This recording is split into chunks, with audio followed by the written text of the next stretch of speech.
Good evening student. आज जो पिछली वीडियो मैंने आपको अर्थमेटिक प्रोग्रेशन पे पढ़ाया था कि general form of an AP कैसी होती है, general term of an AP कैसे निकालेंगे, nth टर्म जिसको कहा जाता है उसी को लास्ट टर्म कहते हैं। आज आपका टॉपिक क्या है?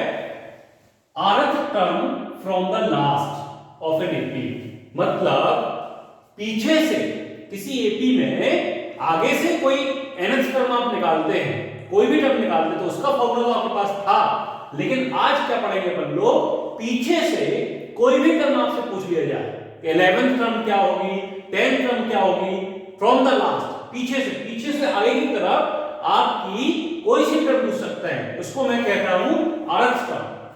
किसी बुक में mth टर्म कहते हैं, किसी बुक में kth टर्म कह सकते हैं। तो यहां पे rth term from the last, suppose that अपन लोग यहां पे एपी लेट करते हैं, जैसे कोई एपी है, उसकी टर्म्स है, फर्स्ट टर्म है a1 है, सेकंड a2 है, थर्ड a3 है, से लेकर के उसमें n टर्म्स हैं। तो यहां पे टोटल नंबर ऑफ टर्म्स क्या है? Total number of terms is equal to n।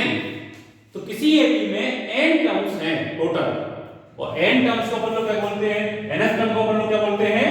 nth term को बोलते हैं अपन लोग np कहते हैं। क्या कहते हैं? n, last term. तो पीछे से कोई भी टर्म आपसे पूछ दिया जाए तो उसका फॉर्मूला क्या होगा? तो उसका फॉर्मूला निकालने के लिए तरकीब कैसे?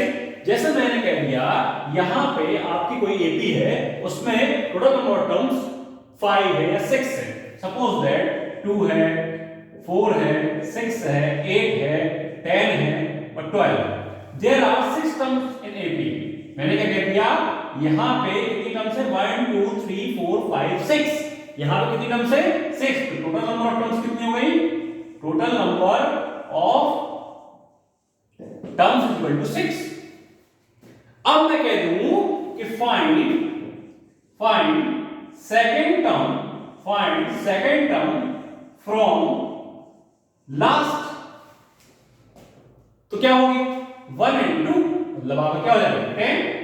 अब ये 10 यहां तो आपको था क्लियर कि यहां पर ये 6 टर्म्स हैं, पीछे से 1 2 मिल लिया। मान लीजिए 100 टर्म्स दी गई हैं, मान लीजिए आपको लास्ट टर्म दे ही ना गई हो, ठीक है ना, तो आप क्या करेंगे? तो इसके लिए फॉर्मूला क्या है कि आप कैसे निकालेंगे? टोटल नंबर ऑफ टर्म्स, जितनी टर्म्स हो उसमें से जो भी टर्म आपको पीछे से निकालनी हो उसको माइनस कर देंगे और 1 ऐड कर देंगे। जैसे, तो वो क्या कहलाई? आगे से वो वाली टर्म कहलाई। जैसे मैंने यहां पे कह दिया कि 1 2 3 4 5 6 टर्म्स है। कितनी टर्म्स है? 6 टर्म। तो हम कहेंगे second term from last is equal to, इसका मतलब क्या होगा? सेकंड टर्म फ्रॉम लास्ट का मतलब क्या होगा? टोटल नंबर ऑफ टर्म्स यानी कि 6, टोटल नंबर ऑफ टर्म्स यानी कि 6 में से आपको कौन सी टर्म निकालनी है? सेकंड। तो सेकंड को आप माइनस कर देंगे और 1 ऐड कर देंगे, तो ये वाली टर्म निकल के आएगी फ्रॉम बिगिनिंग। मतलब आगे से ये वाली टर्म निकल जाएगी। अब ये क्या होगी? 6 minus 2 यानी कि 4 में 1 ऐड कर देंगे तो क्या आएगा? 5। मतलब fifth term from beginning, fifth term from beginning जो होगी वो आपकी second term from the last होगी इस क्वेश्चन में। देखिए आप 1 2 3 4 5 कौन सी टर्म आई? फिफ्थ टर्म 10 आई, और पीछे से वो सेकंड टर्म। तो इसी तरीके से अगर किसी एपी में बहुत सारी टर्म्स है, वो आपको लास्ट टर्म ना दी गई, वो आपको फॉर्मूला क्या है? आगे से ही निकालना है, तो आप कैसे करेंगे? तो मैं क्या कहूंगा? rth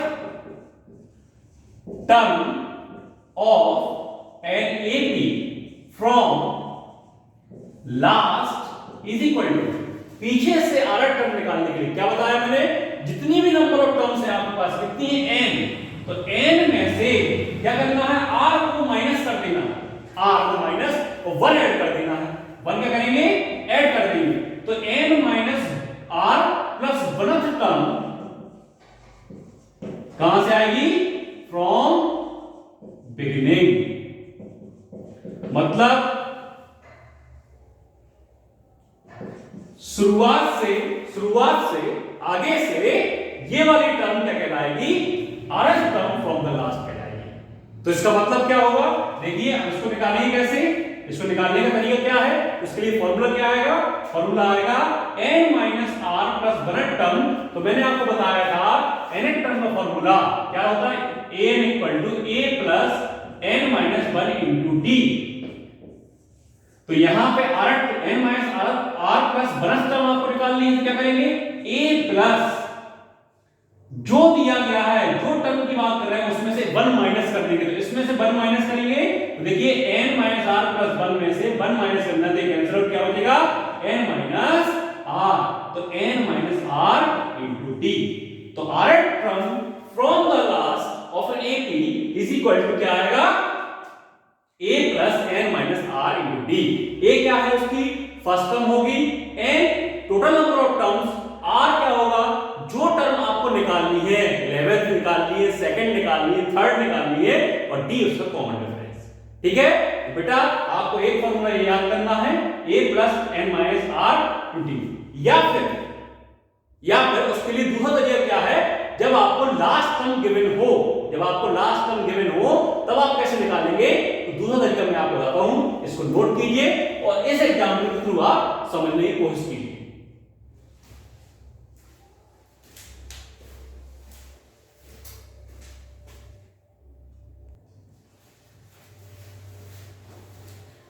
हाँ बेटा, सेकंड मेथड क्या है, जब आपको लास्ट टर्म गिवन हो, जैसे कि a1 a2 a3 an आपको दिया गया है और an का मतलब लास्ट टर्म आपको गिवन, तब आप rth टर्म कैसे फाइंड आउट करेंगे।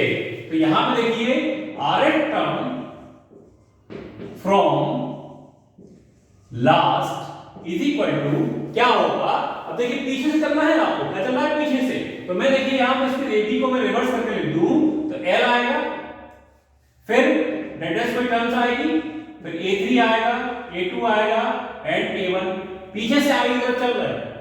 तो वही पैटर्न यहां पे क्या था, nth term from the beginning, तो a plus n minus 1 to d। अब मैं ऐड करूंगा rth टर्म फ्रॉम लास्ट, तो यहां पे देखिए यहां पे ये कंडीशन अप्लाई हो रही है, तो क्या आएगा, a की प्लेस पे क्या हो जाएगा, l हो जाएगा, a की प्लेस पे l हो जाएगा, l प्लस कौन सी टर्म निकालनी है, rth, तो r minus one into d नहीं आएगा, जो इस तरीके से जाने पे जो d की वैल्यू होती थी, मतलब d, अब इस तरीके से जाएंगे तो वो क्या हो जाएगा, रिवर्स हो जाएगा। यहां पे d की वैल्यू आपकी ऐड हो रही थी, तो वहां पे d की वैल्यू आपकी क्या होगी, सब्ट्रैक्ट होगी, क्या होगी, तो d की प्लेस पे क्या आएगा, माइनस d। इसका मतलब l plus into minus minus r minus 1 into d। तो rth term from the last का फॉर्मूला आपके पास क्या आया, l minus r minus 1 into d। और पहले वाला फॉर्मूला क्या था, rth term from the last का मतलब कौन सी टर्म आएगी, total number of terms minus r plus वनथ term from beginning. आगे से ये वाली टर्म कहलाएगी आपकी पीछे से rth टर्म। इसका मतलब इसका फॉर्मूला क्या आएगा, a plus n minus r into d. तो आपको दो फॉर्मूले याद करने हैं। अगर आपको लास्ट टर्म गिवन है तो आप ये वाला फॉर्मूला अप्लाई करेंगे, और अगर आपको लास्ट टर्म गिवन नहीं है, total number of terms given है और फर्स्ट टर्म गिवन है, तो आप ये वाला फॉर्मूला अप्लाई करेंगे। पीछे से आपको जो भी टर्म निकालनी है उसका नाम मैंने यहाँ पे r दिया है, kth भी बोल सकता है, ठीक है ना, 11th भी बोल सकता है। एक क्वेश्चन हम लोग ट्राई करेंगे, इसको नोट कीजिए आप।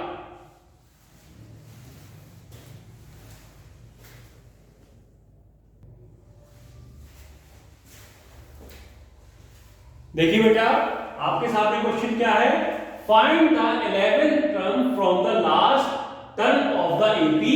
एपी आपके पास गिवन है, और एपी में क्या है, फर्स्ट टर्म गिवन है आपके पास एंड क्या गिवन है आपके पास, लास्ट टर्म गिवन है।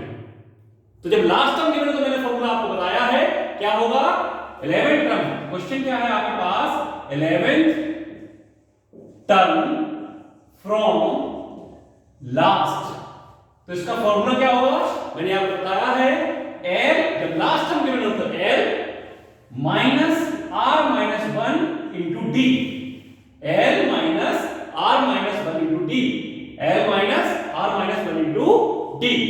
क्लियर है? तो यहां पे आपके पास लास्ट टर्म क्या है -62, R की वैल्यू कितनी है, कौन सी टर्म निकालनी है 11, तो 11 आंसर आएगा। ठीक है, और फिर आपके पास D कॉमन डिफरेंस, तो कॉमन डिफरेंस में second term minus first term कर देंगे, तो 7 माइनस 10 इक्वल टू कितना हो जाएगा माइनस का 3। इन वैल्यूज को आप पुट करेंगे तो क्या हो जाएगा -62 माइनस R की वैल्यू 11 माइनस 1 और D की वैल्यू क्या है -3, मतलब -62 माइनस 11 माइनस 1 10 इंटू -3, तो -62 प्लस माइनस इंटू माइनस क्या हो जाएगा प्लस, 10 3 या 30, तो डिफरेंट साइन क्या है सब्ट्रैक्ट हो जाएंगे, तो 62 माइनस 30 क्या हो जाएगा 32 बचेगा, और ये बड़ा है यानी कि माइनस वाला साइन बड़ा है तो minus sign, 11 term from the last क्या हो जाएगा -32। अगर इसी क्वेश्चन में अगर अपन लोगों को पता होता टोटल नंबर ऑफ टर्म्स, तो टोटल नंबर ऑफ टर्म्स कैसे निकालेंगे, देखिए यहां पे टोटल नंबर ऑफ टर्म्स, तो देखिए ये आपको लास्ट टर्म दिया गया है -62, तो लास्ट टर्म का फार्मूला क्या होता है a plus n minus 1 into d equal to -62। a की वैल्यू कितनी है 10, क्या है a की value 10 plus n minus 1, d की वैल्यू कितनी है -3 इक्वल टू -62, तो 10 प्लस प्लस -3 का मल्टीप्लाई करेंगे क्या आएगा -3n minus into minus plus 3 equal to -62। अब 10 प्लस का मल्टीप्लाई इसमें करेंगे तो कोई साइन चेंज नहीं होगा, तो -3n प्लस 3 इक्वल टू -62। तो बेटा देखिए 10 और 3, 10 प्लस 3 कितना हो गया 13 माइनस 3n इक्वल टू -62, यानी कि 13 इधर आएगा तो प्लस 62 इक्वल टू 3n, तो 13 और 62 कितने हो गए 75 इज इक्वल टू 3n, तो n is equal to 75 upon में 3 आएगा, तो यानी कि 25। तो नंबर ऑफ टर्म्स यहां पे कितनी है 25, कितनी है 25, तो नंबर ऑफ टर्म्स क्या हो गई 25। अब वो वाला मैं फार्मूला लगाऊंगा यहां पे, क्या nth term from the last, क्या है फार्मूला, फार्मूला है rth term from last is equal to a plus n minus r into d, a plus n minus r into d, तो क्या हो जाएगा 11th term from last is equal to a कितना है 10 plus total number of terms कितनी आ रही 25, कितनी आ रही है 25 माइनस r, कौन सी टर्म निकालनी है 11, तो r की वैल्यू कितनी है 11 माइनस 11, d की वैल्यू कितनी है -3, तो यहां पे 10 25 माइनस 11 जाएगा कितना बचेगा 14 इंटू -3, तो 10 40 इंटू -3 माइनस के 42, माइनस करेंगे तो -32। तो चाहे इस तरीके से कीजिए चाहे इस तरीके से कीजिए, दोनों तरीके से आप जो है कोई भी टर्म फ्रॉम द लास्ट आप निकाल सकते हैं। क्लियर है? तो जब आपके पास n गिवन हो, total number of terms given हो, तब आप ये वाला फार्मूला अप्लाई करेंगे, और जब आपके पास लास्ट टर्म गिवन हो तो आप ये वाला फार्मूला अप्लाई करेंगे। दोनों फार्मूला वैलिड हैं, अच्छी तरह से आप सीख लीजिए, क्वेश्चन बहुत इंपॉर्टेंट होते हैं इसके, वो बच्चे कंफ्यूज हो जाते हैं, तो आपको कंफ्यूज नहीं होना है। तो rth टर्म या कोई सी भी टर्म फ्रॉम द लास्ट आप कैसे निकालेंगे l minus r minus 1 into d, या फिर a plus n minus r into d। Thank you. Clear?